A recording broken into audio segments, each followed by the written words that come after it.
set now. Okay.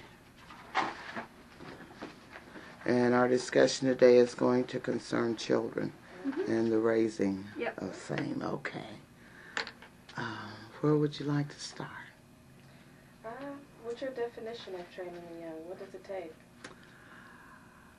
These days it takes a strong fortitude, because I think there's some really adverse outside influences in our environments today. It's a lot different from when I was a child, and even from when I was raising my own children. My daughter is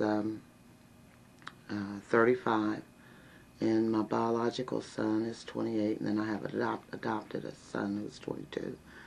But just from my experiences as a Muncie native, being raised and going through the school system, as a matter of fact, I hope I still have that picture. This is unbelievable. I had a friend of mine. Oh, did I take it out? I took it out. That brought me a picture. I could not believe it. You won't believe it. Garfield Elementary School, first grade. Oh my God. That school still stands today. They have added on to it, but I got such a kick out of this, looking at how we looked as kids. I can still remember Mrs. Thorpe, only because she was so tall. And of course, when we were little kids, it was like this lady was a giant. You know, of course she wasn't. She was probably about 5'10", 5'11". But for little first graders, I mean, she was huge. And not that she was heavy or anything, she was just so tall. But that, I got the biggest kick out of this picture, you know. And of course, 95% of those kids, I don't remember their names. There were some that I remembered, but she said, I was going through some stuff and I found this picture. You will not believe it, of us in the first grade. Man. Yeah. We have, that'd be neat to kind of put a picture in the chapter. We have different parts of our chapter where we can incorporate pictures. Do you think we can get a copy of that? I will lend you this copy if you swear Okay. on your life. I don't want to do that right. We'll come and get it when it comes down to making That it point? Because Okay. it's like 2 or 3 weeks before we actually do anything. And Well, let me put it in a folder so I can keep it here. And I'll just put on here Garfield picture, because I have a real good tendency to lose things in the various stacks that I often have on my desk. I'm doing pretty good today because I worked all day yesterday trying to clean off. But I thought that picture was really, really neat. That is cool. To see how much not only the ones that I could recognize have changed, but myself, you know, and the dress and the hair and all of that kinds of stuff.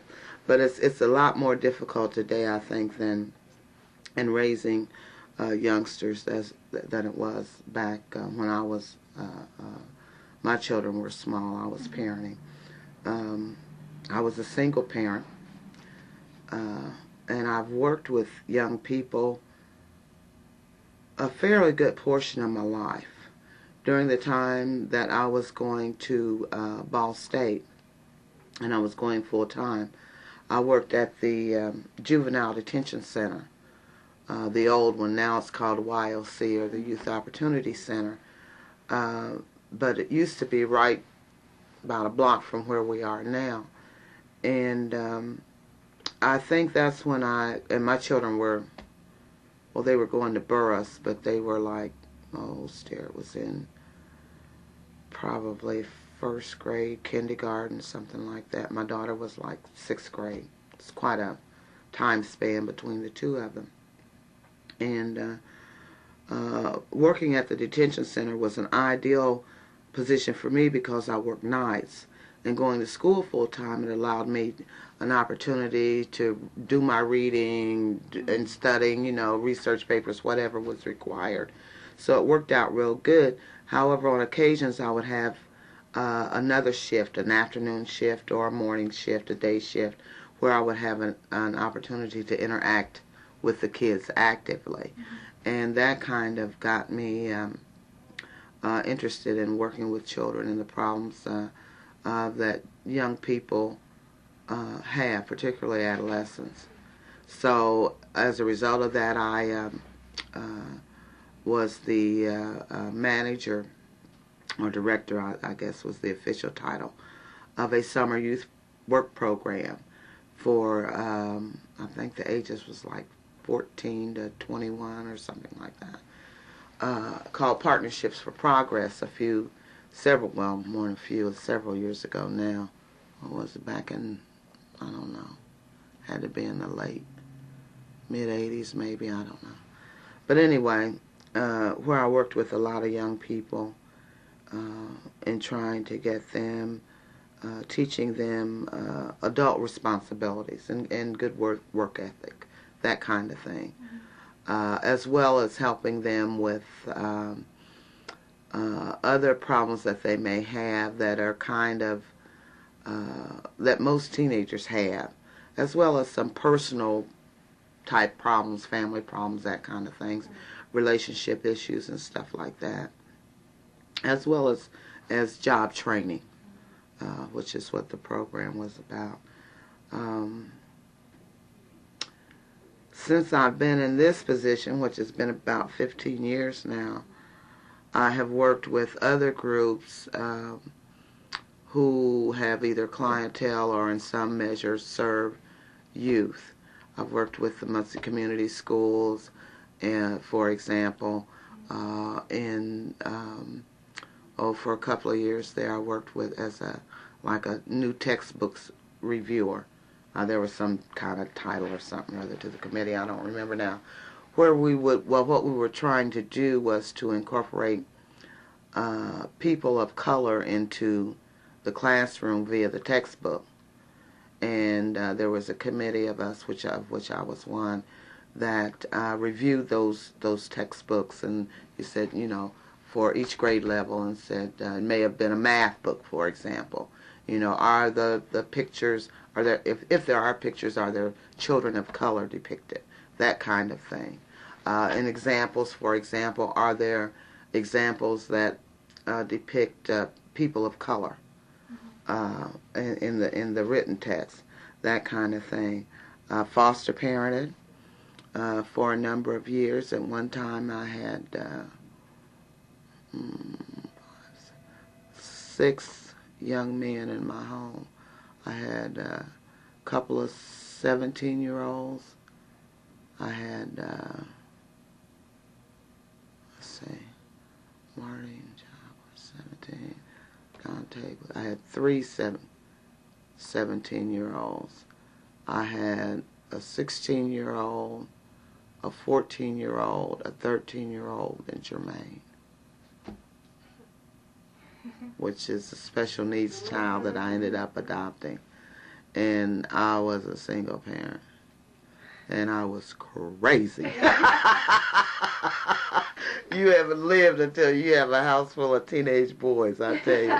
But it was fun. It really was fun, and we had a good time. And of course they're all adults now. But it was different. And the reason I had gotten into foster parenting, I'll show you this picture.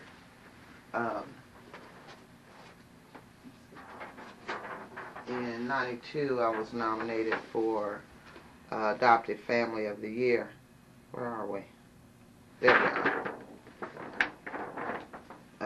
I started out, as I had mentioned earlier, I worked at the Juvenile Detention Center, and there were a couple of twin girls who were being held for some reason or other.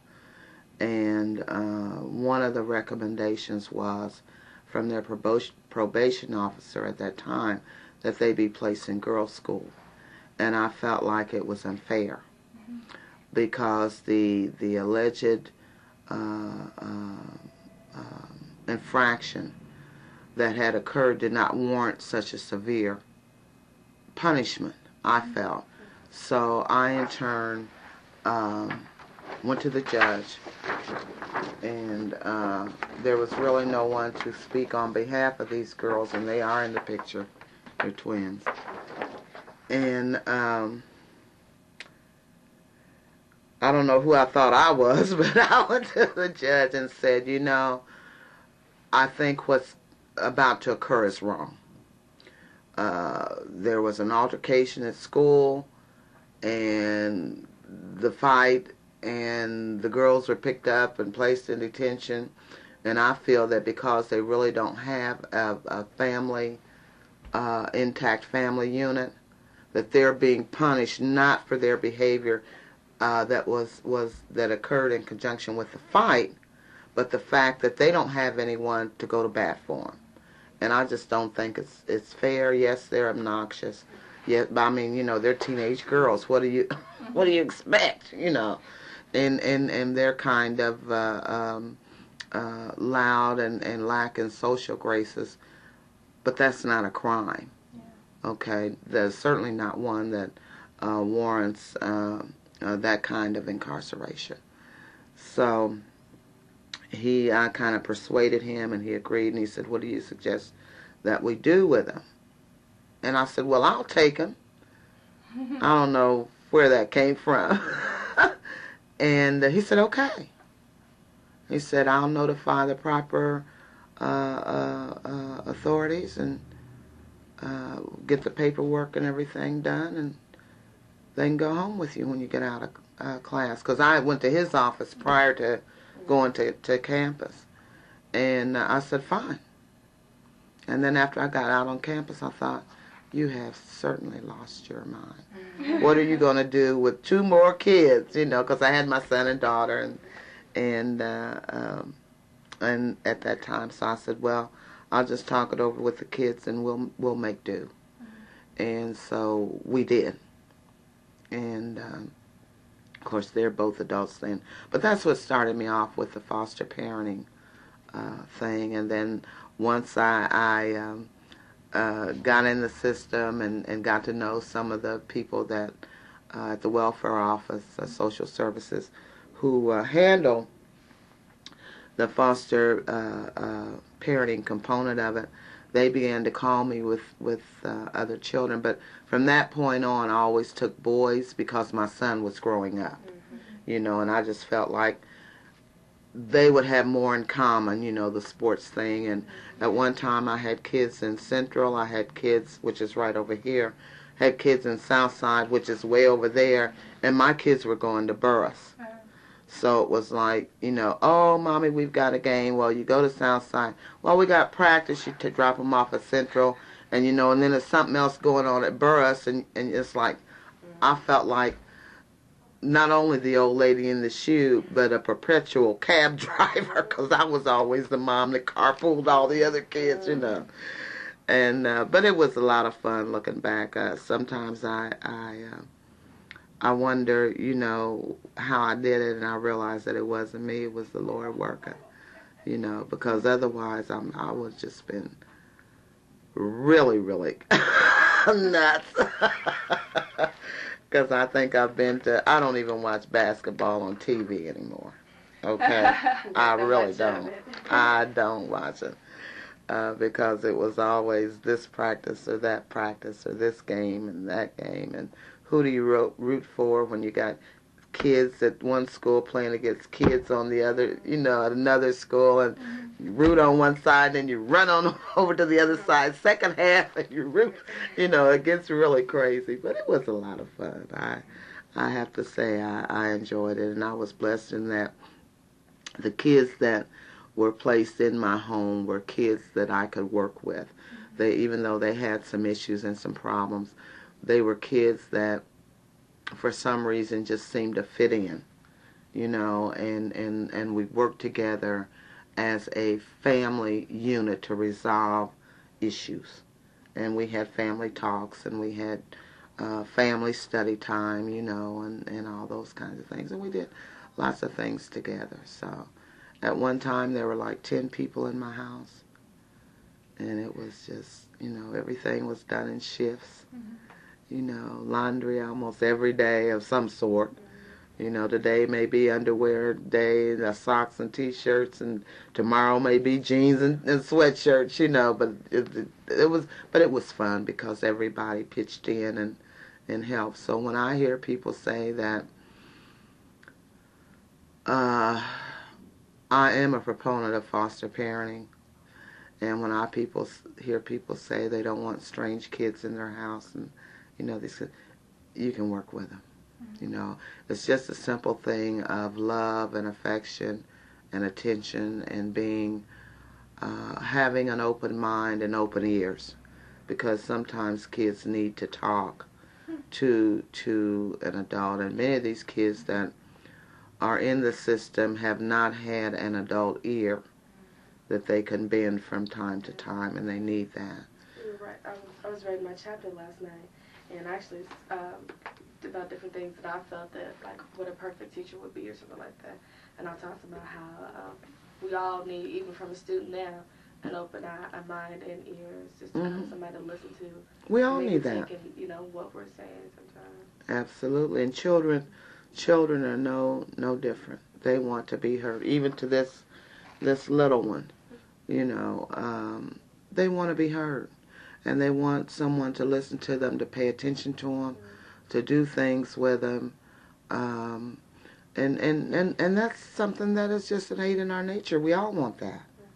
You know, we all want someone to give us a little attention and a kind word, and you know, a pat on the back every now and then, and say, "Hey, you're okay." So they're no different. They're just a little shorter. That's all. So, but I do tip my hat to parents of today, because there's so many more adverse things in the environment that you have to try to combat. It's just not a simple thing of raising the child. You're constantly trying to, I mean, and this stuff is everywhere. I mean, you can sit at home, kids can sit at home, get on the internet, and you know, there's all kind of pop-ups of porn and everything else, you know, I mean, and then there's those outside influences of drugs and you know, it's just so many things that are going on now that when I was a kid and when my kids were even children, that I didn't have to deal with, you know. So I tip my hats to parents today. They've got a really, I think, difficult job. And teachers, man, we ought to be paying them triple what they're making. You know, because these kids today are even different. You know, when I was a child, for example, it was standard. You said yes, ma'am, no, sir, please, thank you. And, you know, we were taught those social graces, if you will. And my grandkids are taught that. And it's so surprising when they say yes, ma'am, to somebody. People almost do a double take. You know, they can't believe it. But that's the way that they are being raised. But you just don't hear those kinds of things very much anymore. So it's a lot different.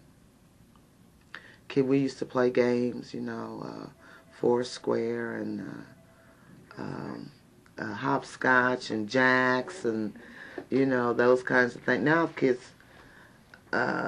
sit at the computer and do all their game playing, and we wonder why our young people are becoming obese. Mm-hmm.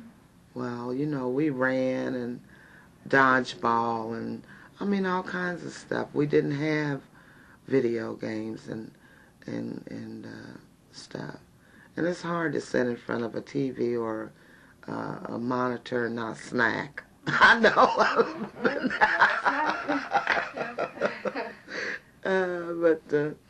But kids aren't as physically active, it seems, as they were when we were growing up. I don't know if they're any more intelligent or any more smarter, you know, but we had to do it the hard way. We didn't have a lot of technology to assist us, you know, like what's available today for kids going to school.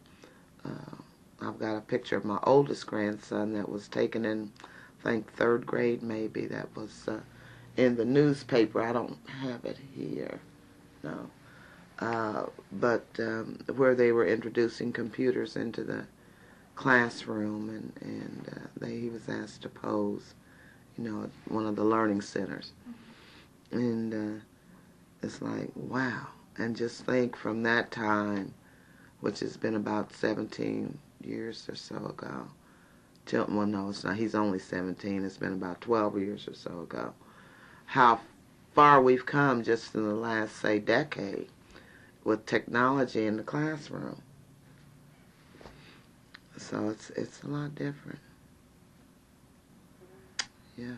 How important do you feel family is to education and to learning? I believe that education begins at home. It should be introduced at home as early as possible, in the womb if necessary. You know, there's nothing wrong with a mother to be reading to her baby. You know, that child can hear. And that should begin, for me personally, that should begin the process.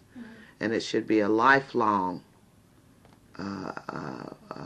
road that we travel. We're never too young or never too old to learn. You know,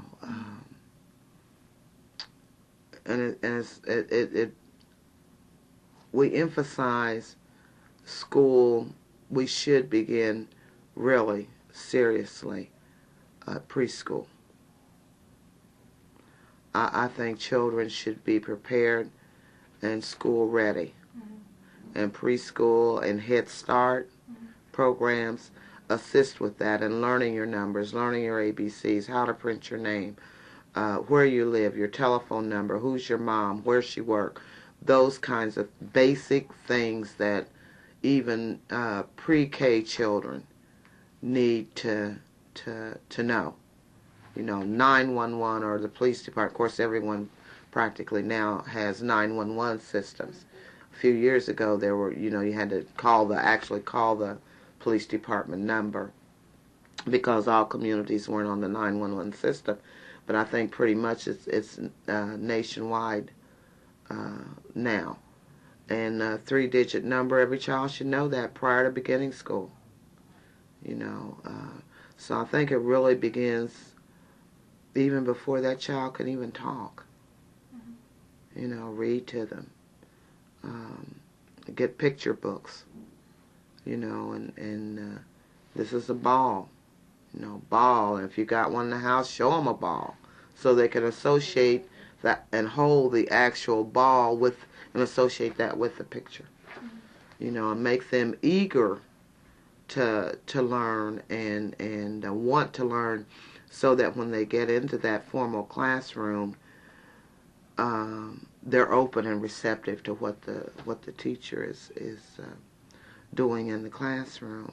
Unfortunately, I don't think enough parents have this point of view and are doing that, and it places a tremendous burden then on that teacher who's in charge of, well, most classrooms are overcrowded, so 20, 25, 30 kids. You know, that's a tremendous burden, particularly when the child comes that has no previous preparation. You know, you have to basically start at really at day one. And then on the other hand, there are some children who come ready to learn and have the basic information down. They know their primary colors. They know the basic shapes, triangle, circle, square, etc. You know, and and you can just kind of move right along. You know, but I think learning has to be fun.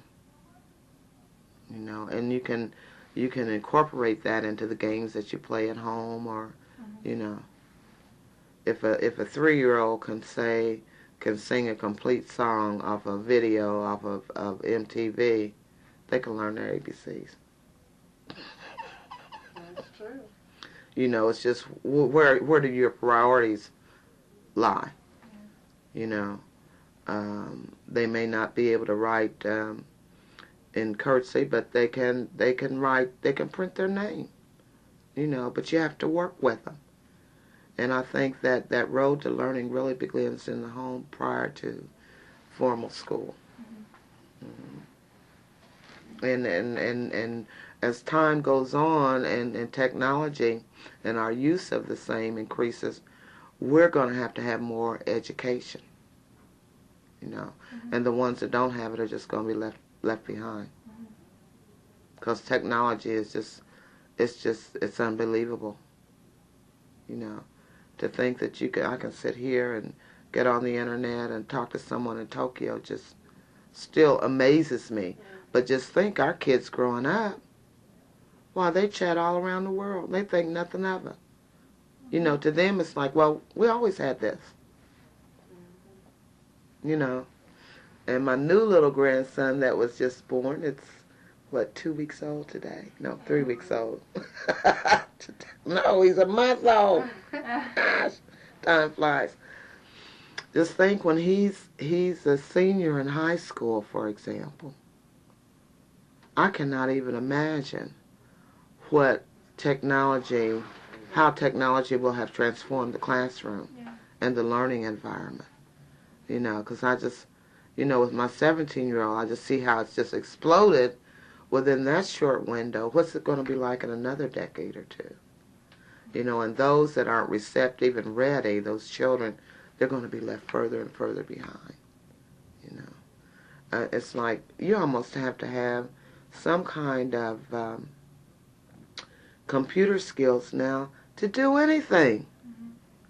Even if you're a ditch digger, well, how many feet down? How wide is it going to be? They go on a computer and it calculates it for them. So you have to have those educational components high on the list of priorities, particularly for our youth, or what's going to happen to them. And the older that I get, I become a little bit more antsy about it, because I think, we don't teach these kids, they're going to be making decisions that are going to affect me, and I'm going to be a really, really old lady, and it's going to be difficult to, to combat whatever's going on. So how do I address this now, and that's one reason I enjoy working in the community and working with young people, is because I want the right kind of young people making decisions for me when I'm, hopefully God will bless me to be 80. Okay? I don't want a crack addicted, uneducated idiot, making pertinent decisions that are going to affect my quality of life at that age. Because that's a really scary, scary thought.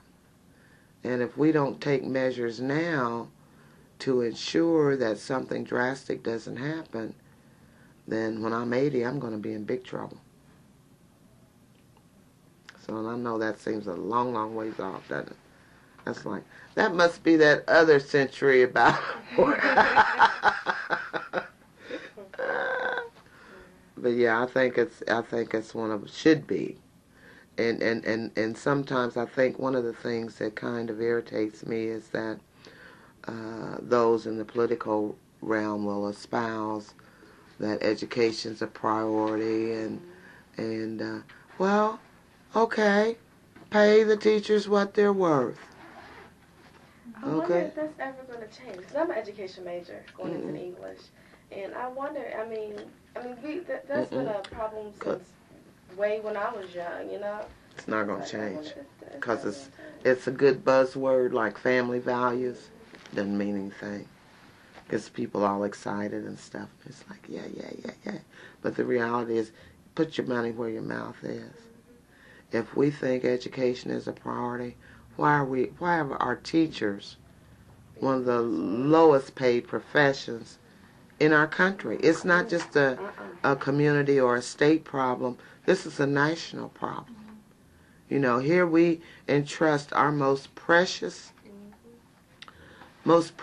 asset into the hands of someone else for 8 hours a day, 5 days a week, which most teachers see our children more than we as parents do, okay? Because time the kids got out of school and the parents get home from work, it's like dinner, maybe have some kind of activity, and then it's time to get ready for tomorrow with baths and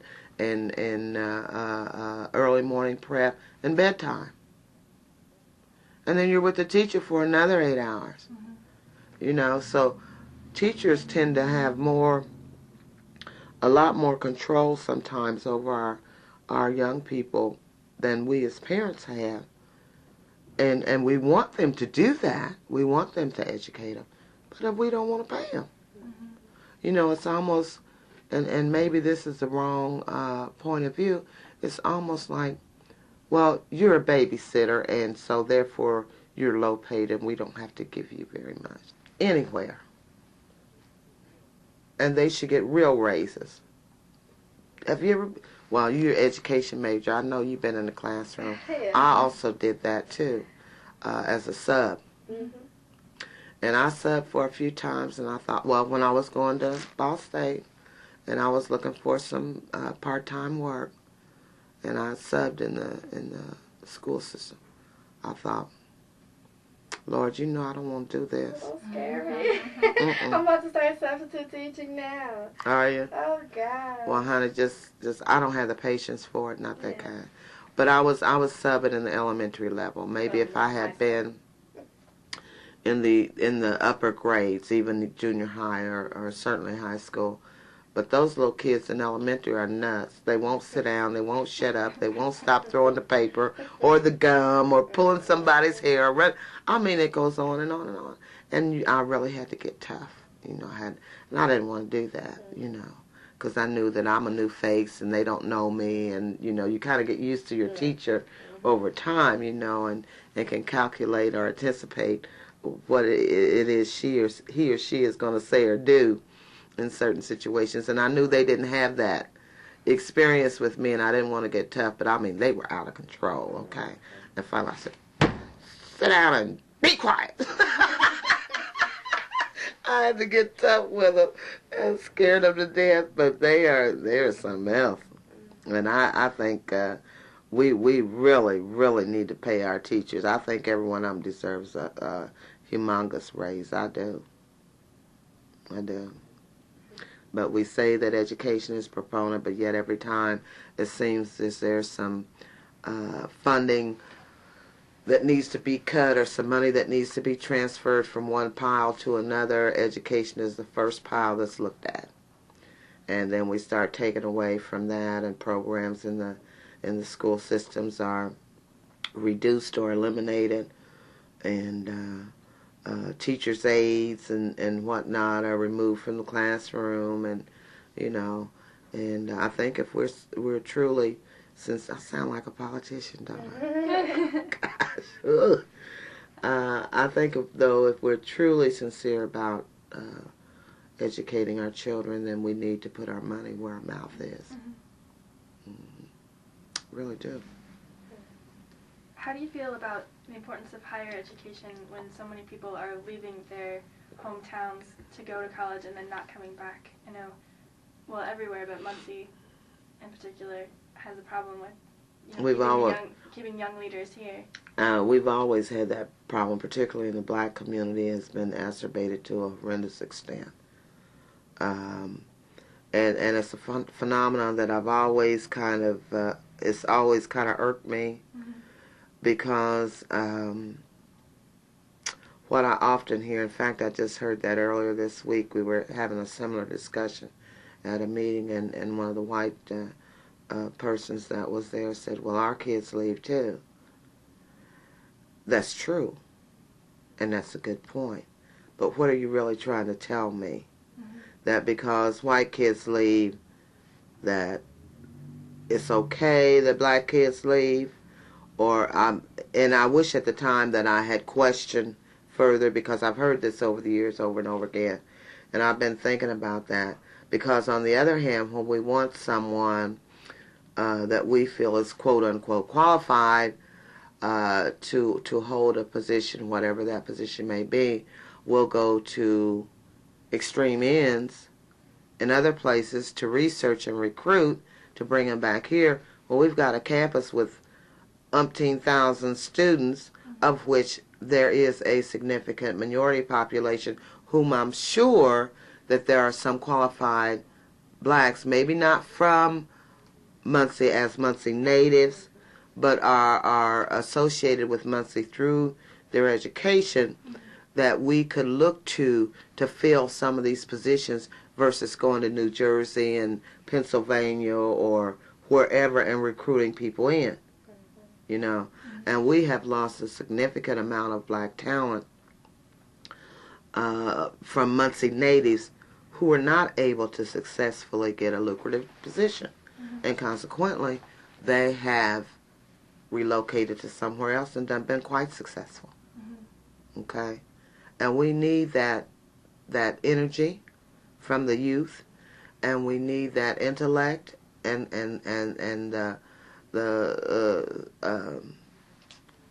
we just need those young brains here to help this community survive, particularly for African Americans. Okay, and I mean it's pervasive. It's been going on for ever since I can remember. Okay, I can remember when I graduated from Ball State, and of course I was a non-traditional student. I don't know how many resumes I sent out. I wouldn't even get a response from probably 95% of them. The others were rejection letters. Okay? It's almost like, well, I'm not sure. I don't know what the rationale really behind it is. I don't know if it's some have said it's racism, and I'm sure that's probably a component of that. There's a lot. Muncie's kind of insulated for example.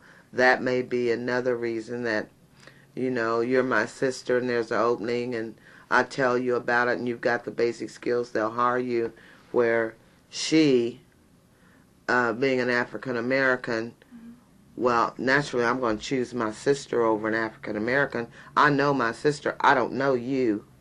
You know, I don't know if it's that type of thing or what it is, but it's certainly something that I have been concerned with for a number of years. My son went through that, as a matter of fact. He was considered overqualified. How are you overqualified? Please explain that to me. I've been doing this 15 years and I don't get that. You can either do the job or you can't. Duh. So how are you over? I mean, if the job says that you have to lift 10 pounds and you can lift 12 pounds, does that mean you're overqualified? That doesn't make sense. And the reason was he went to Albion College, which is a private college up in Michigan, and he was one of 10 students selected in the country to do an internship in Korea. Thank God it was then and not now. Okay. For a summer, and he did an internship for Reverend Jesse Jackson, and that's what that excellence thing is. That's his award. He couldn't get a job, not even at McDonald's. I'm like, what's with this? So it's almost like for our young black people who are Muncie natives, it's almost like, well, if you go to school and try to gain some skills that would make you marketable in the workplace, then you're overqualified. So you don't get a job.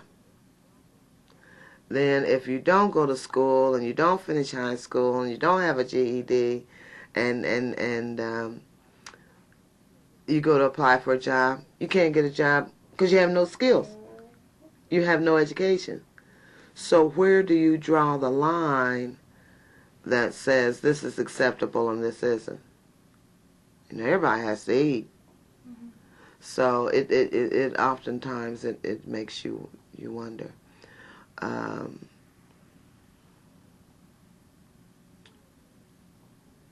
for a community of this size, and considering that we not only have a major university in our midst, but we are surrounded with various colleges, Anderson College, Earlham, within a close proximity. It kind of makes you wonder why there isn't more black leadership. Because you would think with all the access that's available for higher education that we would have more or better organized, maybe, more cohesive black leadership. And that seems to be something that's lacking in this community versus several years ago, for example, when Reverend Williams was at the helm, you know, and he was and he's still alive. He was an outstanding proponent of education. I mean, you went to that church, it was like, what school you going to? You know, that started in junior high. Yeah. You know, what college do you want to go to? What do you want to do with your life, et cetera, et cetera, et cetera. And we even had older people going to Ball State. Number of kids, black, whites, their parents, you know, we were encouraged, even if we weren't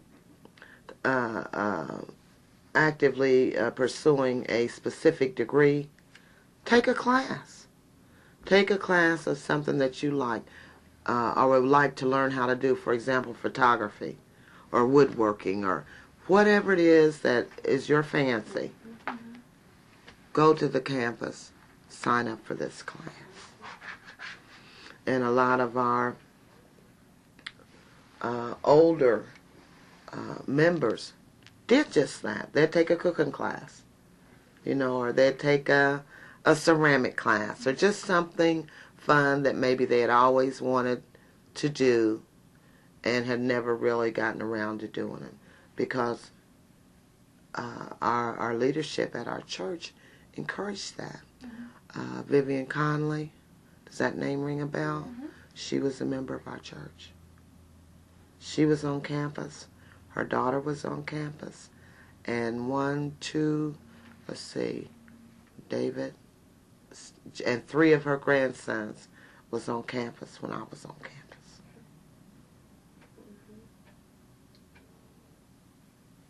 And that was just, and I mean, not only was Miss Vivian on campus, Miss Vivian was vocal on campus, you know? Very instrumental in the Non-Traditional Students Association on campus. I mean, that little old lady just was, and she was so cute because she wasn't very tall, but I mean, she was just as fiery as could be. And I used to get so tickled to see her little gray hair, and she'd have her little book bag on her back, and she'd just be going to class. It was so cute.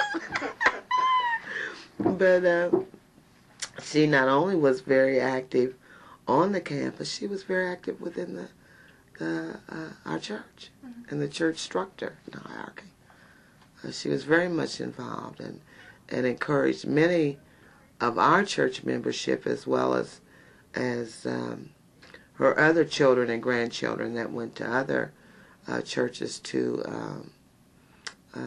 pursue higher education. So it's very, so I think when it comes to education, it has to be basically a community encouragement that begins in the home and extends not only to the neighborhood and our extended families like church families and so on, to encourage our young people to do well in school, to be prepared. We need to, I think, focus more on getting our young mothers and fathers, particularly in the black community, in working with our children and in getting them ready for the classroom, and working with them at home, so that when they enter into the kindergarten, they're prepared and receptive to learning, and then encourage them all the way through, and help them and work with them in their classes at the junior and senior high level, that they are not taking all PE classes and all bird watching classes or something that is not going to benefit them into getting into a university or college. Because I think oftentimes that's our downfall. Like my grandson, the 17-year-old, is taking physics and it's killing him. He's taking calculus and it's killing him. You got to do it. You have to do that. You know, because when you get into that freshman year of college, you're going to have to learn how to manage your time. There's nobody going to be there to ask you, did you get your calculus homework done? You know, you have to prepare those kids for that, and set them on a course early on with the right classes that's going to be advantageous to them when they do get into the collegiate atmosphere.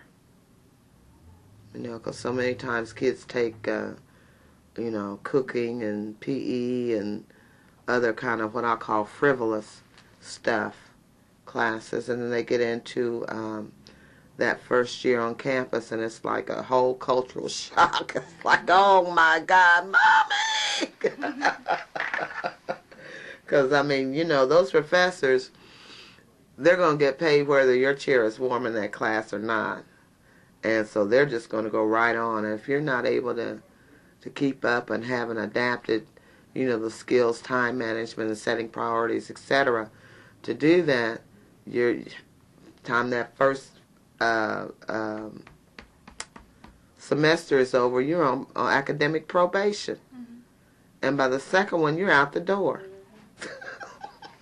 And then your parents are going to kill you because you wasted that money. Or they come to campus with the understanding that, gee, this is my freedom. I'm independent for the first time. There's no one to see what time I come home or where I go, etc., etc. And they socialize, and they socialize themselves right off the campus. Yeah. That happens too. I've seen it. Yeah, I had to stop myself for a second, because it was like I was getting involved so much. I was really trying to do something on campus, and not just like going to parties or anything. I was like getting involved in the BSA, student council, becoming a community leader here, doing this. I was doing so much, and then I was like, okay, where's my classwork? Somewhere in here. And it was like always getting pushed to the end. And my mother was like, you know what? You better get it straight, because you're not about to waste my money playing with other organizations. That's right. Like, no. Yeah. Get your schoolwork. And there's no. What level are you? I'm a senior. Okay, you're getting ready to come out. Yeah. Yeah. That's good. But I think by the time you reach your level, you've pretty much got the routine under your, obviously, or because you're still there. Exactly. Yeah. But for freshmen, it's a whole new world for them. You know, this is the first time that for most of them, to have that independence and, you know, nobody looking over your shoulder, and you can go where you want and do what you want, and they forget about sometimes the reason that they're on the campus to begin with. And before they know it, they're caught up, and it's hard to backtrack and reverse that. So, because when I was out there, I worked with a lot of kids in filling out their class schedule before they took it to their advisor, because sometimes that way that those advisors advise you is a cutthroat for many of our kids. You know, you start lining up all those 100 classes, and you take them like they want you to take them. I'm like, why are you taking 5 hardcore classes? You better get you a PE class and a class that you can sleep in to balance this thing out. Okay, so you can keep your GPA up. But I'd work with a lot of those kids. I'd sit right over there in the Student Center Lounge on the second floor and fill out their schedules and tell them, you take that back to your advisor and tell them to sign it. This is what you want to take next. We want quarters in, next quarter, you know, to help them, to let them build so they could get off of that academic probation so their parents wouldn't kill them, okay? because it's so expensive. It was expensive back then, and of course I imagine tuition is probably doubled since I went, because they raise it every year, it seems. And but those were things that, you know, I did to help the kids out there. And then I'd say, okay, then after you do well on this quarter, we'll backtrack and pick up what else you need that's hard, you know. And because some things for all of us, there are some classes that we can get just like that. You know, I mean, it's just like a breeze, you know. And there's others that you really have to struggle in. You know, I don't know how I ever got out of economics class. I could not get that to, it just would not click for me. You know, and I felt like I was the dumbest person in the room. I couldn't get it. I read the books, I got extra books, I got a tutor, and I'm like 2 classes away from a minor in economics. Because I was determined, I'm going to get this. I've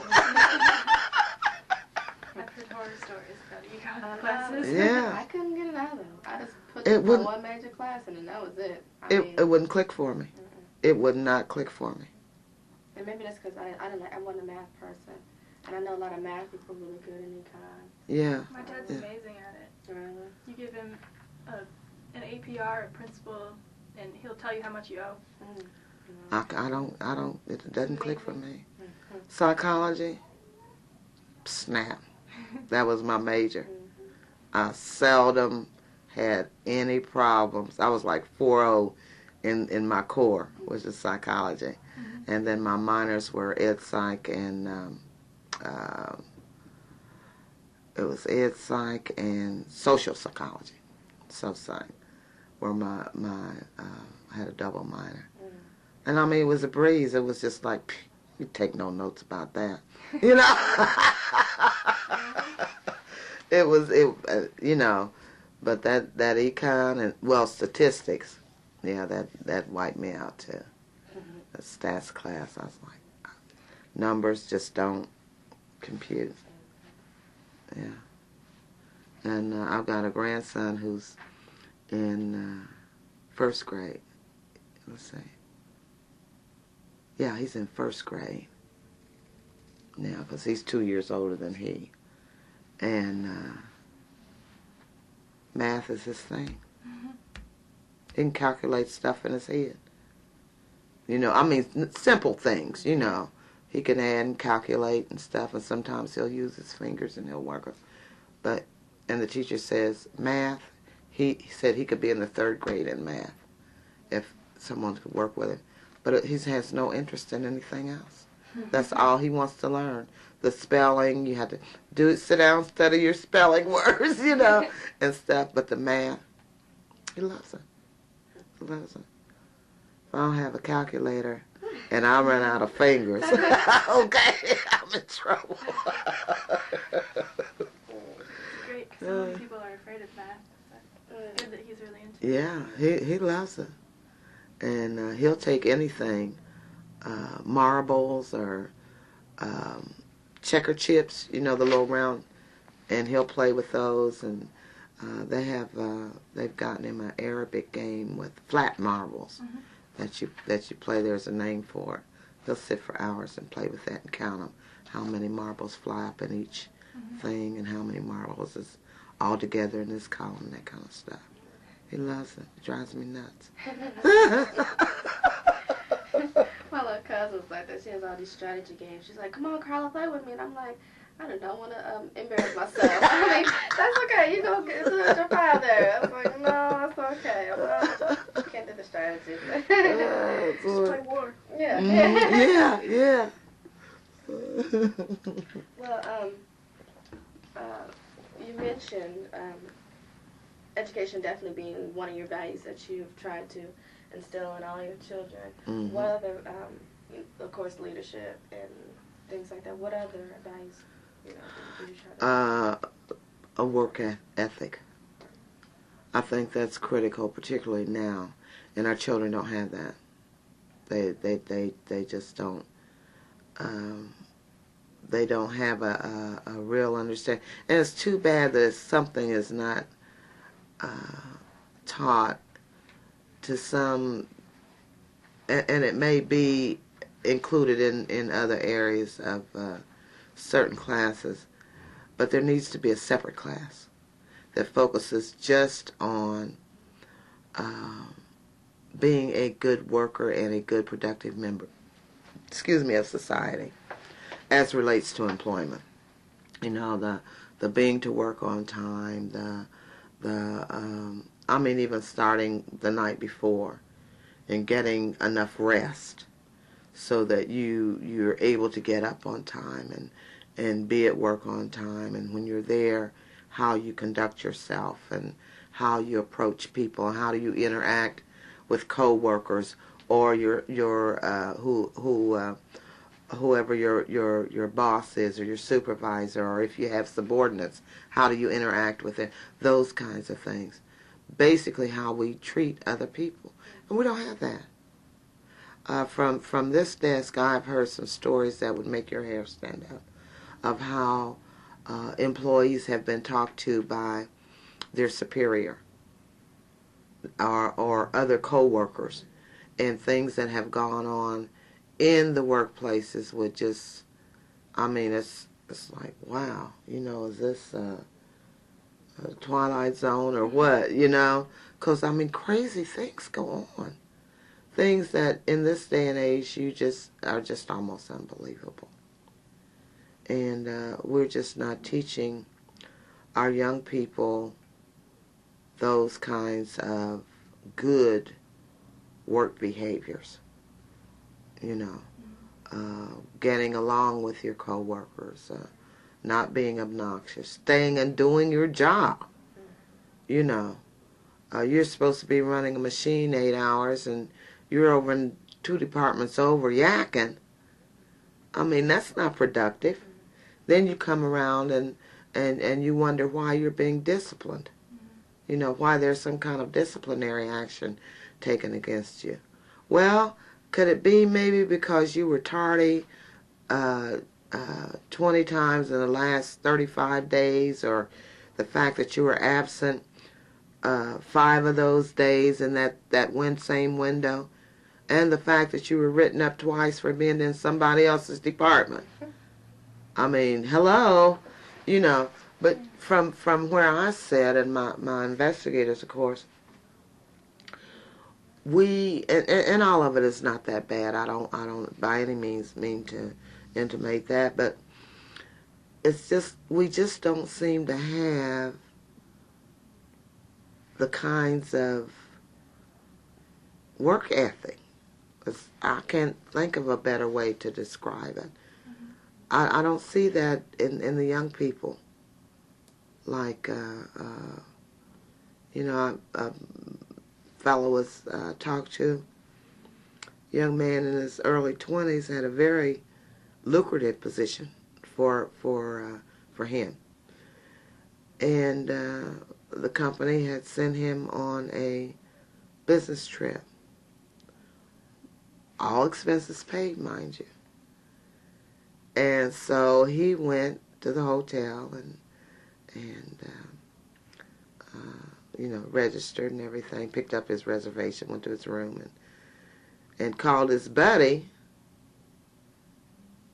and said, "Hey, there's nothing going on at this conference. I'm going 190 miles down the road to see some relatives." And that's what he did. And naturally, the word got back to the company that he wasn't at the conference. And when confronted with that misbehavior, he was very defensive. So absolutely nothing wrong with that, because he hadn't seen these relatives in 4 years, and they were very glad to see him. And he didn't have an accident in his car, which happened to be company car, okay? Saw nothing wrong with that, and was very upset that disciplinary action was taken against him. It was like, Do you think it's all right that the company spent hundreds of dollars paying for your mileage, company car, your meals, your registration for the conference, your room, your hotel accommodations for 3 days, and you're not there?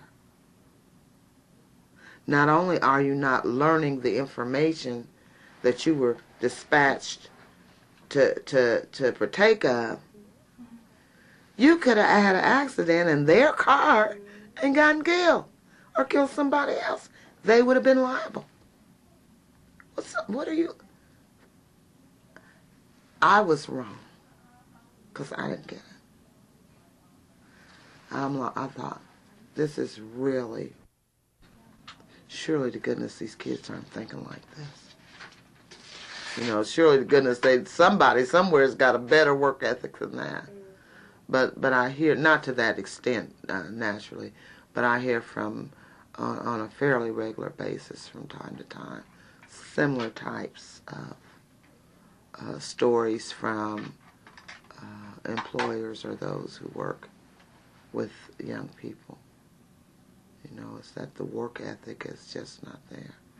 And it's sad when you have to teach a 21 or 22, 23-year-old, you got to come to work. You got to be on time, you know. It's like, my goodness. But several chambers of commerce around the country are doing just that. You got to train a college graduate that they have to come to work. I mean, they don't get that? That's scary. It's really scary. They're on an hourly job. Yeah. Gotta be there on time. So, yeah, I think that's one of the things that families, parents, should impress upon their offspring prior to that time even occurs. You know, prior to them going out into the world on their own. Because what's happening is a lot of kids are getting out there and they have some of those kinds of flawed values, if you will, and they can't make it. They can't hold a job, and they end right back up with the parents. You know, the talk shows now are you see that all the time. You know, how do I get this kid out of my house? Call the police if necessary. You know, and I understand there are some circumstances where young people may need to come back home temporarily, but a lot of them are coming home on a temporary, permanent basis where they're there for 3-5 years, and poor old mom is doing the laundry and the cooking and the cleaning, and the kids now have, there was one on Dr. Phil's show the other day. This boy, I think, had been back home 3 years, won't clean up after himself. He's got a good job. He contributes nothing to the household expenses. His mom does his laundry, does all his cooking, cleans his room, and he's a slob. And she wanted to know, what can I do? I'm tired. Put him out, change the locks on the door, and tell him if when he sends his address, you'll send his stuff. You know? Ding dong. It is. But it's happening more and more. And what's happened is, I don't think sometimes parents have done a very good job of preparing our young people for the real world. And when they get out there, they find it's too hard, or it's not like mommy and daddy treated me, and I don't want to do this, and, you know. I don't know. I guess I'm from the old school. You know? And where you were taught manners and politeness, and you went to school on time, so therefore you grew up going to work on time, and you participated in school, so at work you know how to be productive by the time you get there, and I just think that sometimes our kids we played games and neighborhood games in our neighborhood with kids, so we learned how to share and get along with each other, you know, taking turns and helping each other out and that kind of thing. And some of those skills you can't get from a computer interaction or a video game interaction. You just can't, you know. It's my turn, or sharing the ball, sharing the, you know. I mean, we learned so much just through playing with other kids. And we'd have squabbles and stuff, but shoot, work it out in the next hour, 15 minutes. Sometimes we'd be back playing again, and, you know, so, but the kids just seem like today, and technology is good. I think it's a good thing, but I think on the other hand it detracts so much from our family life. Even the parents, where parents used to play Monopoly or Scrabble or some other game with the kids in the evening. Now Dad's on the computer in his office portion of the house, and Mom is in the kitchen or the sewing room on hers, you know, and the kids in the bedroom with theirs. It kind of detracts from the family time. So, I don't know, I think we've got some difficult challenges ahead with our young people, and particularly young parents. You don't have the support system that you had, for one thing, because families, even extended families, are everywhere. You know, whereas it used to be your aunts, your uncles, your cousins, that extended family was in close proximity to the nuclear family.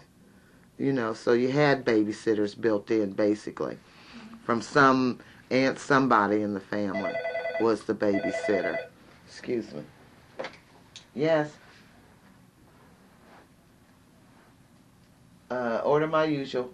All right, bye-bye. And there was more cohesiveness within the family structure. There was that support system. Church family was another thing that helped to hold the family unit together and support the family. You know, families went to church and did things, and there were, like, the men in the church at our church would do things with the little kids, the little boys. You know, they'd take them. One had a farm, and they'd have a big camp out several times during the summer. Sleep out, what they call the woods. It's really in the cornfield, probably. But the kids didn't matter. You know, it was a big deal to them. And the ladies of the church, the elderly, like Miss Conley, for example, would work with us younger girls about etiquette, how to set a table, you know. And we were required to help learn those things and do those things when we'd have an event at the church where dinner or a meal was being served. You know, which side does the napkin go on? Where does the glass go? That kind of thing. We were taught within those structures, and we don't have that today, you know. So it's difficult for families, and then you have so many families that just throw in the towel too early, I think, sometimes, and don't try to get outside help like counseling for marriage or for parenting or what have you. Both parents are working now, where years and years ago the mom worked inside the home. You know, now she's outside the home. Many of the families are single-parent families, whether that household is headed by a female or a male. Those numbers have just skyrocketed. So, I mean, parenting now has a lot of challenges. And most of parents, even if it is a two-family structure, they have to both work in order to make ends meet, and keep them in the kind of lifestyle that that they want within their family. And costs of everything is going up. So now everybody, even the kids sometimes, when they reach a certain age, you better go down and put an application at Burger King, honey. Where the kids even have to pitch in and help. Maybe it's just to provide them with their own spending money for their personal needs, But still, it's a lot of challenges for families and parents now. Not to mention for African American communities where drugs is so pervasive and other kinds of criminal behaviors. It's just, it really puts a strain on those families. Yeah. So. How do you feel Muncie Community Schools do with diversity education? You said that you looked through reviewing textbooks. I think they're doing better now than they did a few years ago. I think that they're aware of the importance of, and have really made some concerted efforts to be more inclusive within the classroom. It still seems to be a problem, however, with teachers of color and retaining those teachers. I think they've made some strides, but I don't think they're quite there yet. That they still have a way to go. But I think that within the last few years, they become more receptive to inclusiveness than they have been in the past, which is encouraging for not only members of the black community, but for the community at large. What were things like when you were in school? Did you have anything in school that you ever learned about Black history or Black culture or Black George literature? Washington Carver, Booker T. Washington, and there was one more. There was three. I can't even remember the third one. But I thought, as a child growing up and going through the school system, that these were the only two African Americans that had ever done anything in the history of this country. Was the boys the third one? Who? The boys, W.E. Du Bois. I don't think we even got to him. It was Booker T. Washington, George Washington Carver, and I want to say Harriet Tubman, but I wouldn't swear to it. Okay? But I thought we had never made any contributions other than those three and slavery, we talked about that. But even during the discourse on slavery, we never talked about the horrendous aspects of that. It was all like the good slaves helped in the field and picked the cotton and, But even there was never anything that was really, really positive or the mistreatment and maltreatment of those bonds people were never touched upon. We had Black history classes at our church during this time that some of this literature here is written. And I probably learned more, probably about it. I did learn more about my history as an African American than I had ever learned in all those years in the classroom. Okay, about the outstanding African Americans in science and medicine and inventors and other kinds of achievers. And even today, we hear the names sometimes on television or CNN or other financial programs, and there's never a picture. And the assumption then is made that these are Caucasians. To give you an example, and the one that I use is the CEO of Time Warner, AOL Time Warner, Richard Parsons. I'd heard his name Heard him talked about on CNN when they were doing that merger and all that. And I never realized he was a black man, but then I subscribed to a number of African American magazines. Yeah. And lo and behold, Richard Parsons is a black man. And since Ted Turner stepped out after he lost his $8 billion or $8 million, he's a big man. He moved up another step. And I was talking on one of the other groups that I serve on for the community.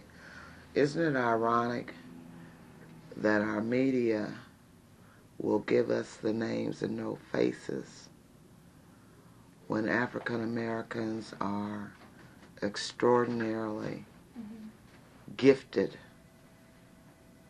in business and industry, and other areas as well, with sports and entertainment being the exceptions. Okay. They'll produce their names, but no faces. Okay. But when we are caught with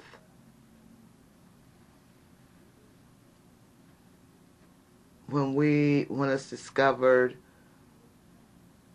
that we have done something that's inappropriate, we'll see our picture on the TV. Every newscast, sometimes they'll even interrupt for a week. What's wrong with that picture? I noticed when the governor of Illinois did the blanket clemency for the inmates on death row, and they did the interviews with several different ones. I only saw one white man who was interviewed. They picked all of the blacks. And you know that there were all kinds of people there. Sure. But they only picked the black ones to talk to you. Right. Because the illusion then would be to the public is they're letting all these black murderers out of prison. That's why I hate politics. Yeah. And that's why we have to be very, very careful of what we see and accept and read and accept, because always stop and ask who is benefiting from this. When you look at that same illustration that you just gave with the clemency in the prisons, who's in prisons? Yeah. But who's running prisons? Who's making money off of prisons? Who's buying the stock in the prisons?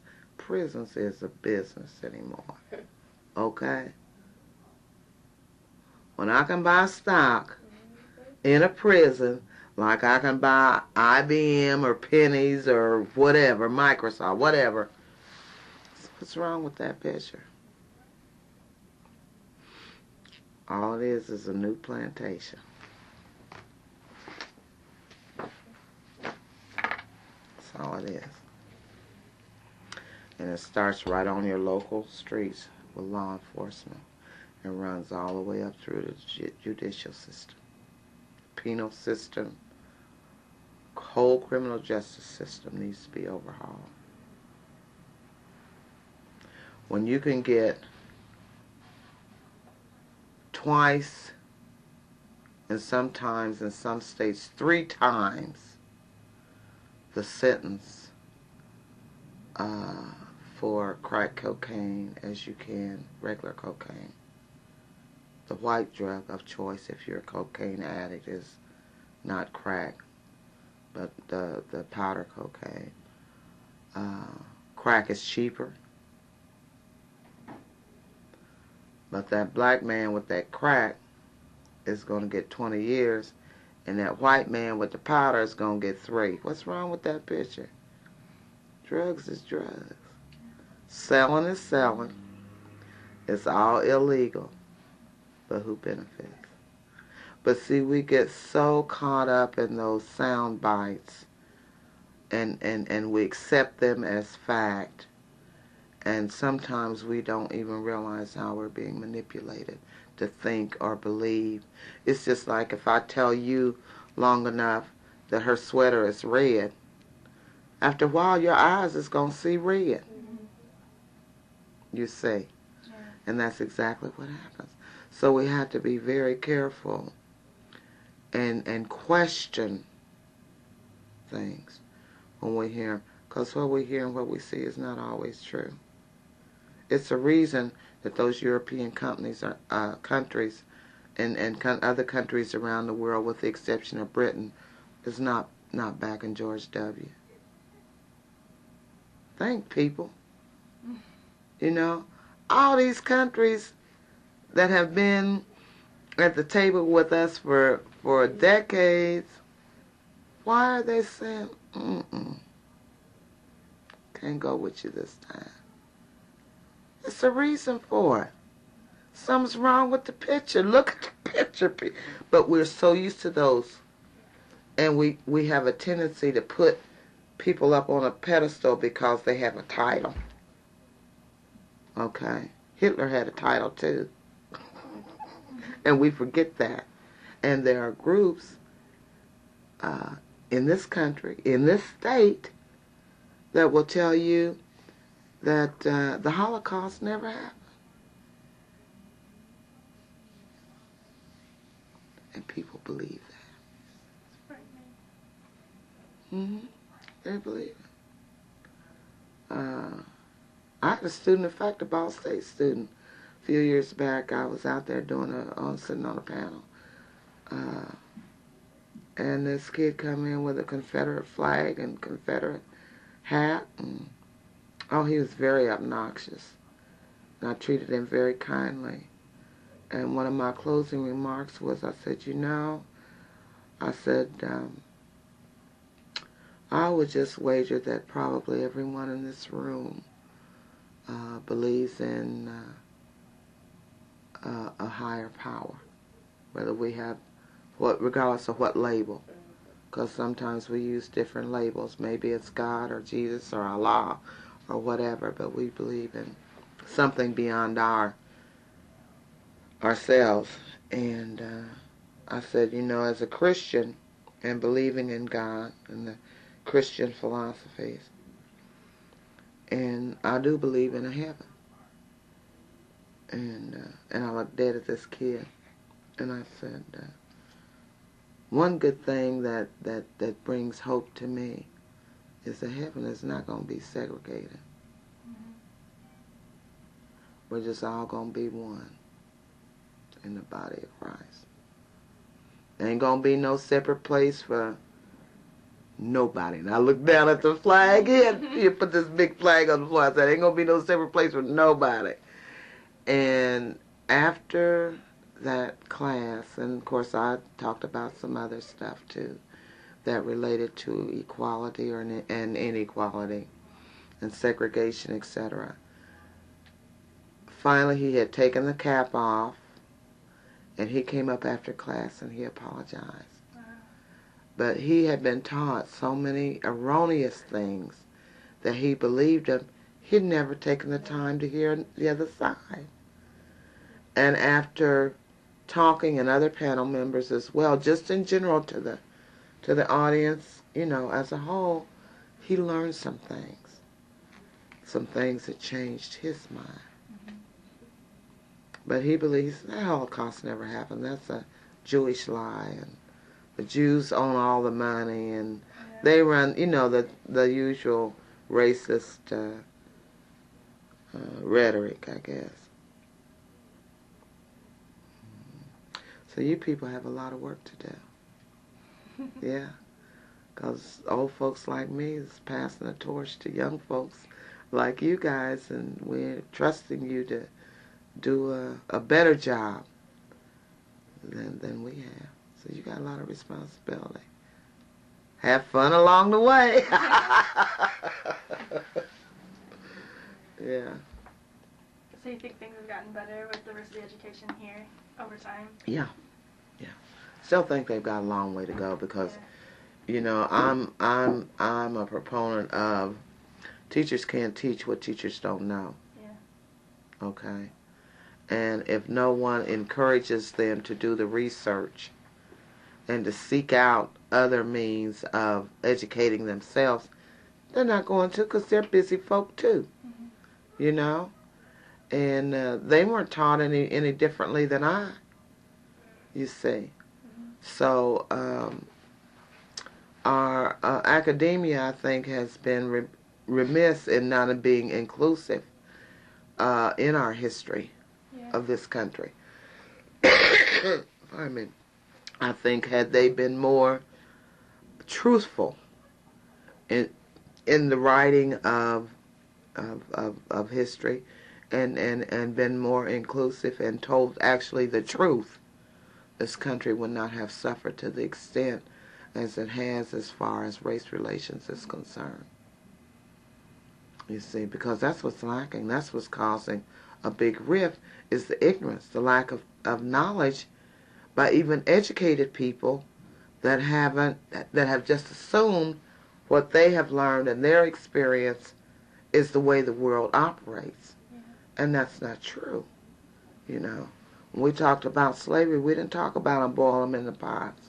We didn't talk about the white landowners raping them, you know, and on and on. And then I've had whites say, well, I don't discriminate. No, but you benefit from it.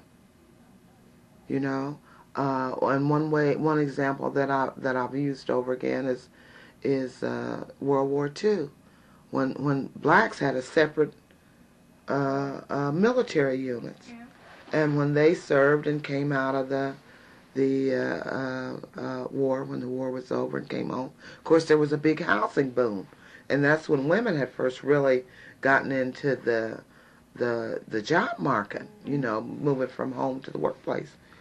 And the government said, okay, we're going to institute these what they call GI bills, you know, for education and for housing, you know, to help you young fellows, you served your country and blah, blah, get established and have some stability.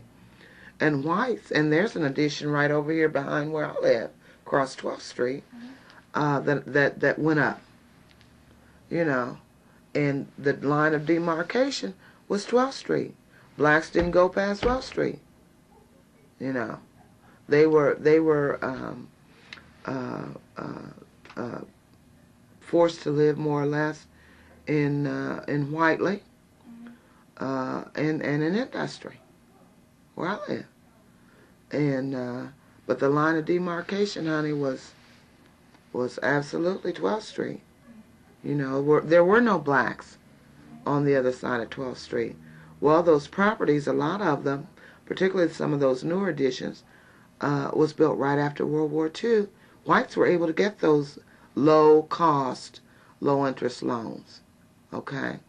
And, of course, over time, the equity in the home built up, and as they became more stable and more affluent, if you will, they were able to sell that property and purchase more valuable property. Well, blacks didn't have that option, you see. So even though when some whites say, well, I'm sure they didn't discriminate knowingly, actively, but they benefited from it because the equity that perhaps their grandparents in that little house on 13th Street allowed them to sell and build one, say, on the west side of Muncie. They're benefiting from that. Or even taking out a second mortgage so that the kids can go to college. They're still benefiting from that past discrimination. But we don't talk about that, those kinds of things. And consequently, it tends to, because we don't discuss it openly, it tends to just perpetuate. And it creates very harsh, sometimes, feelings. Because whites may feel like, black people's always crying and whining and bitching about something, you know. Well, that may be true, but there's a reason for it, okay? When you don't get a job that you're qualified for, I would say that's a legitimate gripe. When you can't live where you want to live because in a neighborhood, in a house that you can afford, and you're not allowed to, I think you got a right to gripe about that. Okay? If your kids can't get the kind of education that the suburbanite cohorts are getting, I think you got a right to gripe about that.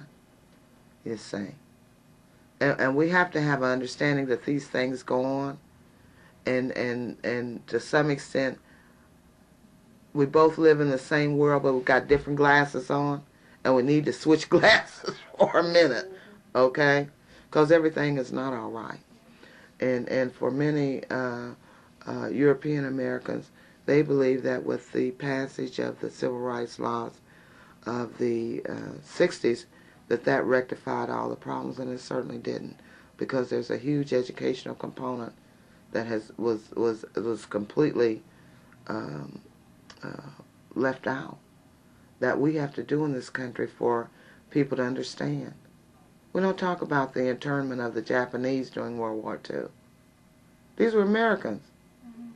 Okay? We'll kind of fluff over that. Homes, cars, whatever. Simply because of the way they looked, which is something they had no control over. You know. But we don't talk about that in the classroom. You know. We don't talk about how the Chinese Americans, the early ones, built the railroad under horrible conditions. How they were beaten and starved and not paid and on and on and on and on and on. And never given credit for doing it. We won't talk about that in the classroom. You know? And that's when we get into trouble. When we try to cover up stuff. It's like I used to tell my kids, you know, you can pile of dirt under the rug if you want to.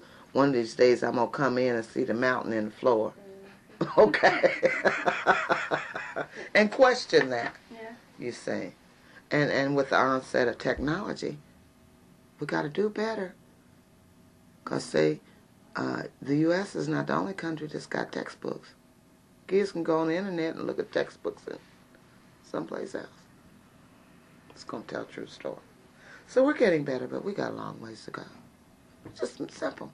There's nothing complex about it. Tell the truth. You know? We didn't always do and say the right things. Okay? Let's fix it. Let's do it. What's hard about that? Or maybe I'm too simple or too simple-minded. But it doesn't seem complex to me. You know, treat people like you want to be treated. Tell the truth. A lot of people, I think, just don't realize it's going on. I mean, I'm from pretty much an insulated, all-white community, and my parents made sure that, you know, we learned about different cultures. We did a lot of things. You know, Indianapolis is just right there. Right. So we did a lot of things with other cultures, and then as far as, you know, we went to the library all the time. We read books, different cultures all the time. But still, in the schools, you didn't get it at all. And I didn't know until I started working on this project and started interviewing people how hard of a time people still have getting loans. Yeah. And I had a lady a few years ago come in this office. She owned 5 pieces of property. They were paid for. Okay.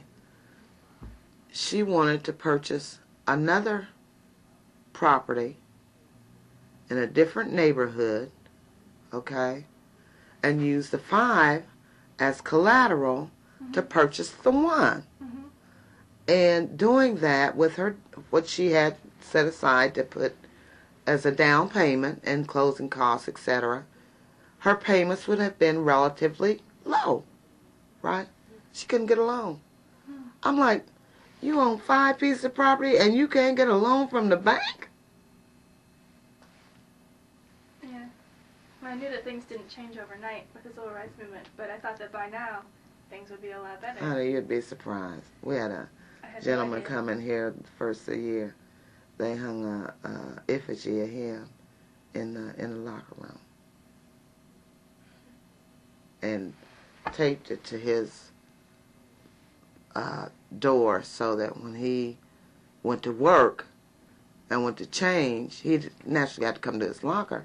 Wasn't no way he could miss it. I mean, you'd be surprised. Things people do, it's not getting better. It's getting worse. But over the years, I've come to realize that there's almost an inverse relationship between civil rights problems and the economy. When jobs are scarce and people are being laid off, and or companies are going out of business and that kind of thing, or there's some kind of slump in the economy, civil rights complaints go up. I'm frustrated, I'm angry, I got to take it out on somebody. Mm-hmm. But when, conversely, when the jobs are plentiful and the companies are hiring and people are getting promotions and raises and etc., they go down. Mm-hmm. So it's all about the money. Who benefits? It's all about the economics. Who benefits? Simple thing. And it's applicable to probably just about any situation. You could ask yourself, who benefits? And that tells the tale of the tape. Because it wouldn't have lasted this long if somebody wasn't benefiting from it. It was to somebody's advantage for this kind of behavior to go on for so long in this country. I have a young lady. Well, yeah, she's younger than I am, so she's a young lady. But her husband was a professor or associate professor on campus. This lady was very well traveled. She had lived all over the world. Her father had been in the military. And she had lived in several different countries and spoke several different languages. But anyway, her husband got I think it was a 2-year contract at Ball State, a professorship to work, or associate, I don't remember which now. And she had come in my office very, very disturbed because of the discrimination that she, as a white woman, had witnessed in this community. She said, you know, Phyllis, she said, I have traveled all over the world with my family. She said, I even lived in South Africa for 8 years during apartheid, and when part of my schooling was there. She said, I have never in my life seen any place as racist as this town. She said, and I told my husband, you know, when I'm going to stay till this contract is up. But when that contract is up, you got a choice. You can leave with me, or you can stay here and continue to teach. But I am not raising my children in this environment. People from outside of Indiana is basically rural, with some pockets of metro areas like South Bend up around northwest Indiana, Indianapolis, certainly Fort Wayne. The vast portion of our state is rural. Ain't no black folks, okay? And very few other cultures, other ethnic groups, other than whites. And that's who you go to school with, that's who you work with, that's who you are friends with. And similar folk with similar ideas and educational levels and blah, blah, blah, tend to group together. So for a lot of Indiana folk, they don't have any knowledge of other ethnic groups. They're not getting it in the classroom. They don't have an opportunity in their neighborhoods or their communities to interact or to work with. So they're vulnerable to what comes through that media and those depictions they see of other ethnic groups. You know, people in larger communities, Chicago, L.A., or, you know, some of the other big metro areas that we have different experiences. Because there's all kinds of folks there, speaking all kinds of languages and looking and dressing all kinds of different ways, and everybody's just happy getting along. You know, I just left Georgia, and you hear so much about the South. First time I went down there, I was scared to death. Isn't that crazy? Because all I had ever heard about Georgia was they lynched black folk. You know, and I'm just as naive as the next person until I went down there and it was like, wow. You know, look at those young black men and women, professionals with stature, with grace, with prominence, you know, with their briefcases and the sisters strutting, you know, and the gentleman long strides proud. Oh, it made me feel so good I could have jumped off the rooftop. Just as I had never seen that. I had never seen black professionals, quote unquote. I had never seen, certainly not that number of black professionals as I did that lunch hour and saw those we were staying, I think, at the Hyatt at the time, down on Peachtree downtown there, coming out on lunch break, going about their business. It was like, yes, thank you, Jesus. You know, because we're always taught, blacks don't do nothing. They're lazy, they're trifling, they're singers and dancers and basketball players.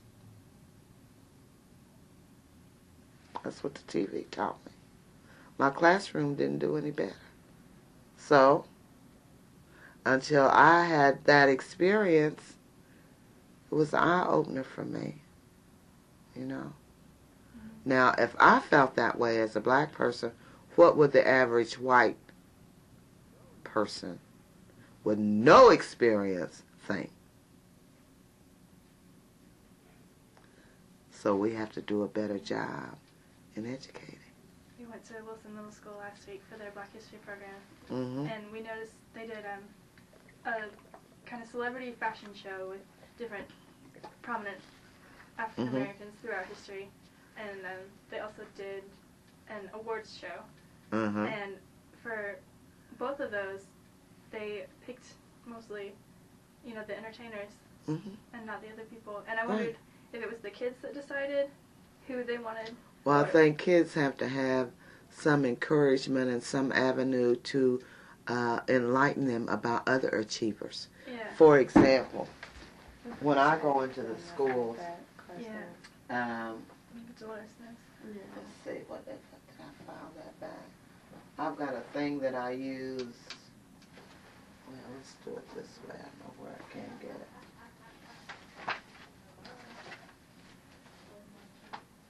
Okay. Where is my list? Achievements, some. And these are examples that I use that children can relate to. The lawnmower. When you got to mow the grass this summer and it's 90 degrees and you're angry, you can be angry at John Burr. That was his invention. He was a black man. When you get old enough to drive and you come to the corner where the traffic signal is and you have to stop, you got a red light and you're in a hurry, you can thank Garrett Morgan. He was a black man. That was his invention. You know, and I go right down the list of things, the cellular phone, the stair-climbing wheelchair, the super soaker. All the kids got them. I hate them. Can I have a copy of that? Sure. I've seen it somewhere in my chemistry. And this is just a small modified list because the list goes on and on and on and on. But we weren't taught these things. The printing press.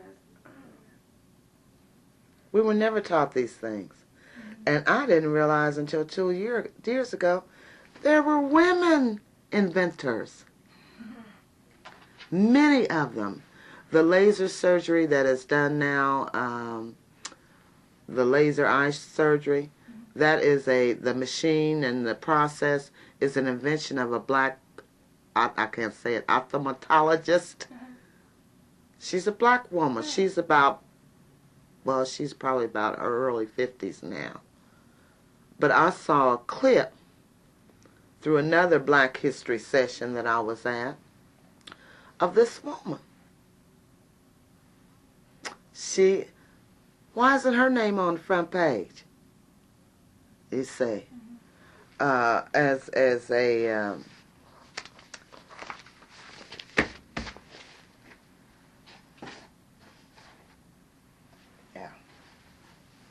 and the list goes on and on and on and on and on. But we never knew those things when we were kids. We weren't taught those outstanding achievers. Not taught.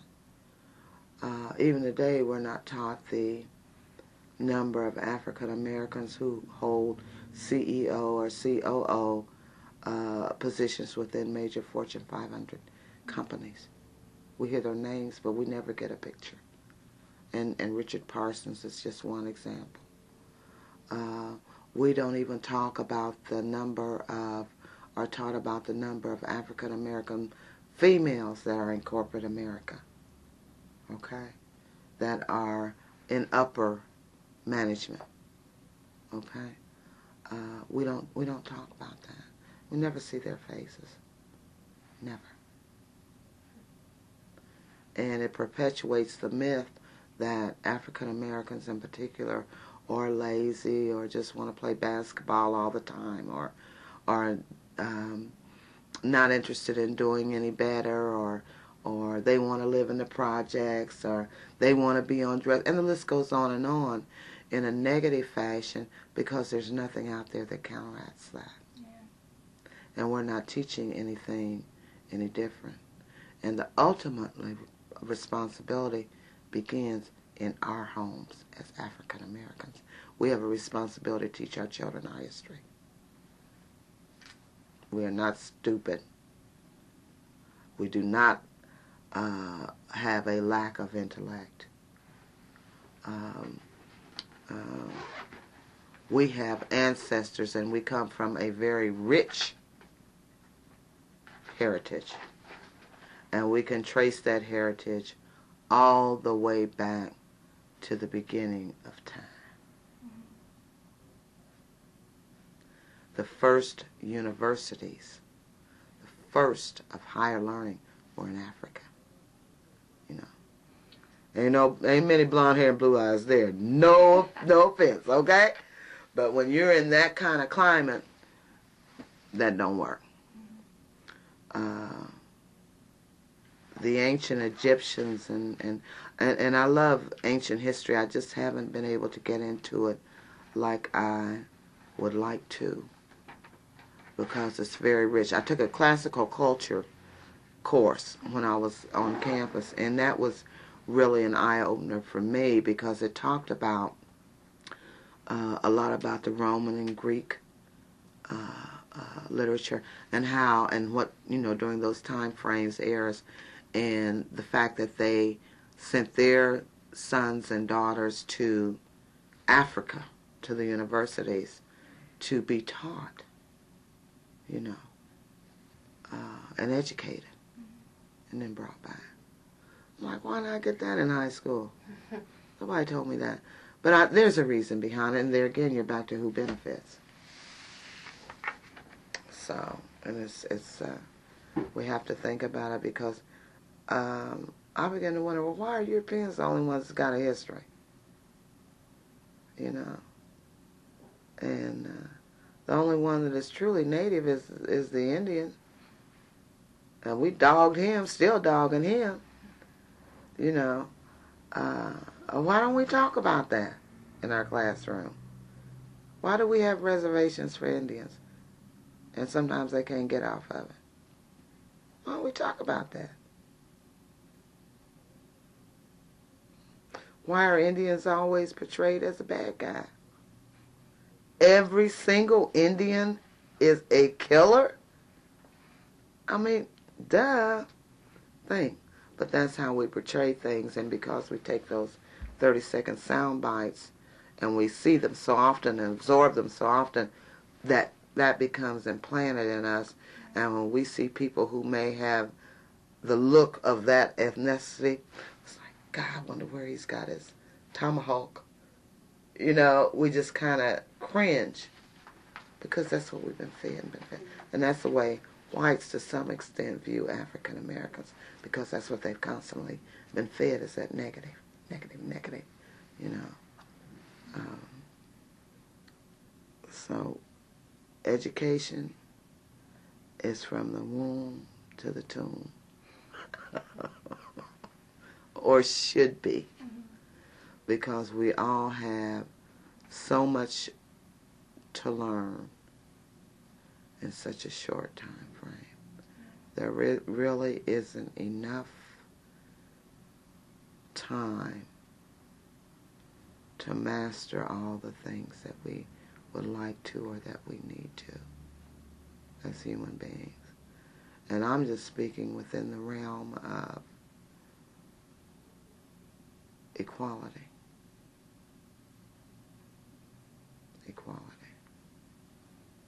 What kinds of things did you do with all your kids to make sure that they got the heritage and history? First of all, our church.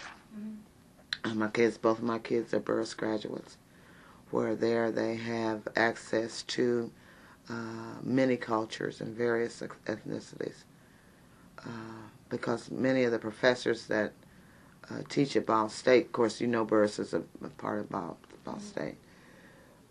Consequently, their kids, a lot of those kids attended Burris. So at many times when my son particularly was in elementary, my house looked like probably United Nations, you know, and it was fun. They'd have sleepovers, little boys. I'd have 8, 10 little boys there, and they'd sleep over and all that good stuff. But I think that helps. And it certainly helped my son, because when he went to Albion, his first roommate was from Japan. Spoke no English, very limited English. Very, very limited English. You know, I was calling him. He said, "Oh, Sterrett, not home." I said, "This is Sterrett's mother telling my call." "Oh, Sterrett, mother. Yes, yes." Oh, it was a trip. But he got better, as of course. And Sterrett was used to being around, you know, other ethnic groups, so it didn't bother him. I think that's one reason they were paired as roommates in the dorm. But it was so funny. And you'd have to go through it like 3 or 4 times and, "Oh, Mom. Yes, Mom." But it was kind of neat. That was one of the things, and the fact that I always encouraged my kids to learn, you know, to ask questions, because that's the only way that you're going to learn anything is don't be intimidated or embarrassed, you know, to ask questions. You know, ask for what you want. So they were kind of used to that, and like I said, our church was just, you know, accepting. And they just kind of grew up with that it doesn't matter, you're a person, you're welcome, you know, as long as you behave and don't get out of line, you're welcome. It doesn't matter what you look like or what color you are, or any of that kind of stuff. And it was particularly important when Jermaine first came into our home, because I foster parented before I adopted. And as I said earlier, he was a special needs child. He had mental and physical disabilities. And so it was a challenge for all of us in many regards. And that was a different area for them, because they'd never really dealt with on a daily basis anyone that was disabled in any respect. So that was a new challenge of teaching them that we're just all people. We just have different abilities, and we look different, and we may sound different, and, you know, we come in all different shapes and sizes. But the bottom line is, we're just people, you know. And we have a responsibility to help each other. That's the only reason we're here anyway. Duh. Hello. Because one thing's for certain, whatever you accumulate, you ain't taking it with you. I guarantee you that. Bill Gates may think so, but he's gonna have a real eye-opener one day. So, I mean, what other reason are we here for? Other than to love and to help one another and support and teach one another. You know. And that's virtually the bottom line.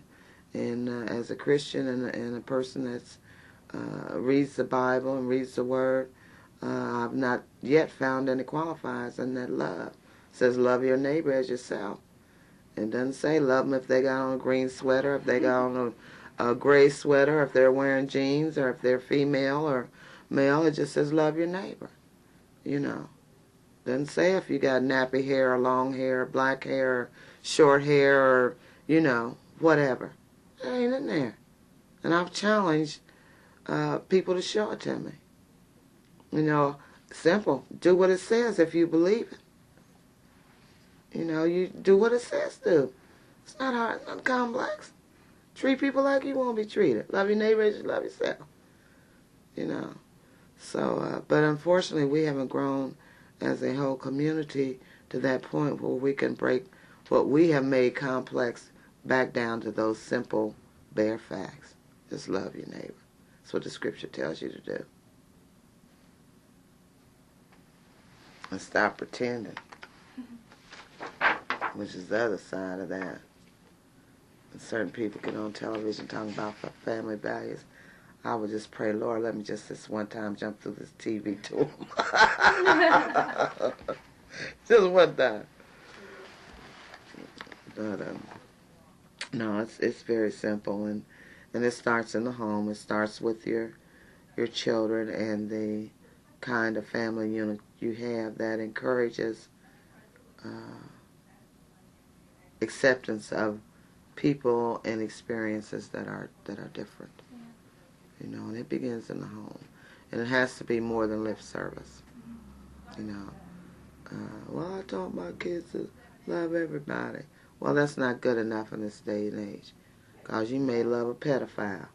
You have to have some measures of discrimination has to be there, certainly. But when it comes to being based on the attributes that people have no control over, that's when I have a problem with it. You know, you can't you can control how long your hair is because you can get it cut off, but you can't control the color or the texture from its natural. You can add something to it to make it turn from red to blonde or whatever, but in its natural state. You know, certainly you can have plastic surgery and change the shape of your nose, for example. Look at Michael Jackson. You know, I mean, that's a horror story. He needs to. But anyway, that's a whole nother hour. But you know, certainly we can change some of the things about us, but there's things that are inherent to cultures that cannot be changed. You know, without some kind of special something. You know, and we're all different, but basically we're all the same. We want the same things: a safe place, a secure and stable environment, an education, you know, a job to go to that will afford us means to live in the lifestyle that we so choose. Yes, sir. Okay, thanks. So, you know, if dang, I didn't get to the bank. I forgot what she said already. What'd you say? 5 what? What'd you say? 513. Okay. Doesn't take a whole lot just to be kind. It's really, we make it complex because we have to add in all those other garbage kind of stuff, and it doesn't take all that. A smile is universal and a tear is universal. It's just as simple as that. Mm-hmm. I conversed with a lady from one of the islands who spoke no English, only French and her native tongue.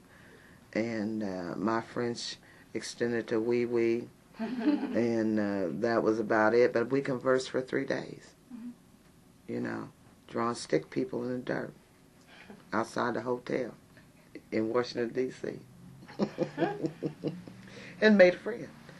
You know, she was a minister of agriculture for her country, and what had happened was they had lost her luggage. And she was sitting there outside the hotel, and I'd gone out to smoke a cigarette and get some air, and she looked so sad, and I asked her what, and she said, no English. And I said, okay. She asked me, did I speak French? I said, no. And so I drew a reverse happy face in the dirt with tears, and I pointed to her, and that's how our conversation started. So if we want to get along, we can. You know, sometimes we have to be a little creative, and hopefully there's some stick somewhere that we can draw a picture. But there's ways that if we are really genuinely concerned about people and want to converse with them, we can. And it doesn't make any difference of our language or our status. You know, we can do that. Because there's probably just as much classism in this country as it is